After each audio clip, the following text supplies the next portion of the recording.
If you've ever used an AI, you've probably spent ages trying to craft that perfect prompt to get what you want. But what if you didn't have to? What if you could just give an AI a goal and it figured out all the steps all by itself? Let's get into it because we're talking about something way beyond just better prompts. We're talking about a future where we might not need prompts at all. So right now, we're all pretty used to generative AI. Think of it like a brilliant intern. Super smart, but you gotta give it really specific step-by-step instructions to get anything done. Agentic AI, that's a whole different ballgame. It's more like an autonomous project manager. You just give it the end goal, like, hey, plan a whole marketing campaign for this new product, and it goes off and does the research, the copywriting, the scheduling, everything. It's a huge shift from just following instructions to actually achieving goals. And this really gets to the heart of the next big evolution for AI. We're moving from tools to teammates. For so long, AI has been this passive thing we command, just waiting for us to tell it what to do. But this new wave, it's all about creating a proactive partner, an agent that actually takes the initiative to help you get things done. And let's be super clear, this is not just some small update. We are fundamentally breaking out of that simple prompt get response loop. We're talking about building systems that can work on their own for long stretches of time, and that's going to change everything. Not just what AI can do, but how we live and work with it every single day. Okay, so what is it that actually makes an AI agentic? What are the key ingredients that give it this incredible autonomy?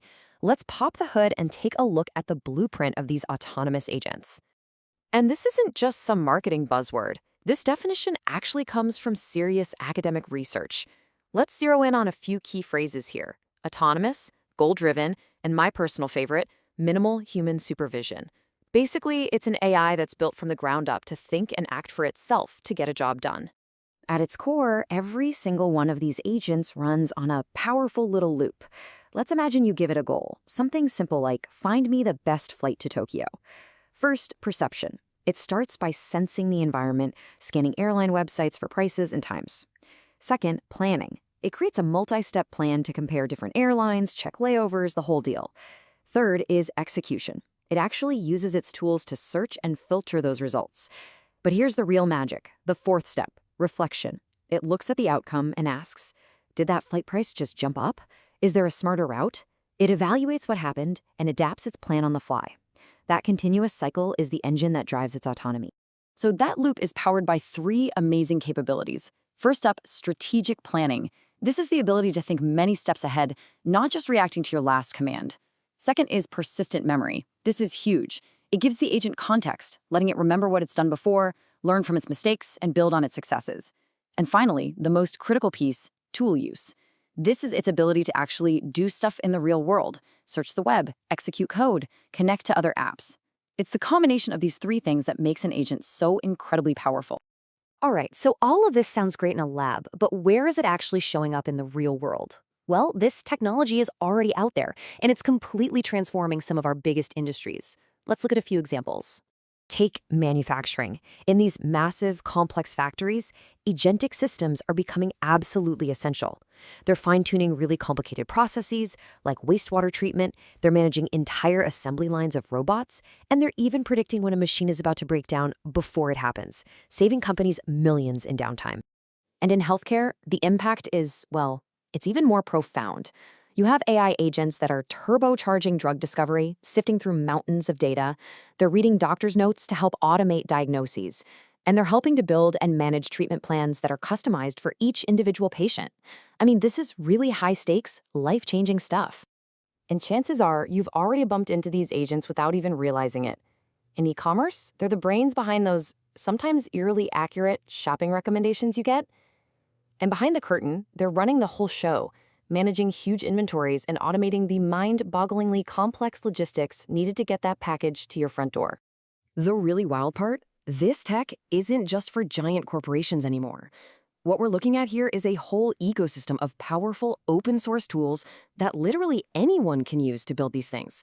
Frameworks like LangChain, AutoGPT, and AutoGen are putting the power to create autonomous agents into the hands of developers everywhere, right now. The genie is officially out of the bottle. But, of course, whenever technology gets this powerful and this accessible, the stakes get a whole lot higher. With this kind of power comes enormous responsibility. And we really have to start asking ourselves, how do we control these things? And who's on the hook when they go wrong? This brings us to a huge problem called the governance gap. Think tanks like Stanford's Cyber Policy Center are all over this. Now, I know this quote talks about internet platforms, but just do a find and replace. Swap platform with AI agent, and you see the exact same challenge. As these agents become powerful platforms for taking action in the world, the rules we need to govern them become unbelievably important. Yeah, the road to getting this right is pretty bumpy. It is incredibly complex just to build these agents reliably. Then you have the massive ethical questions about who's accountable and how we avoid bias.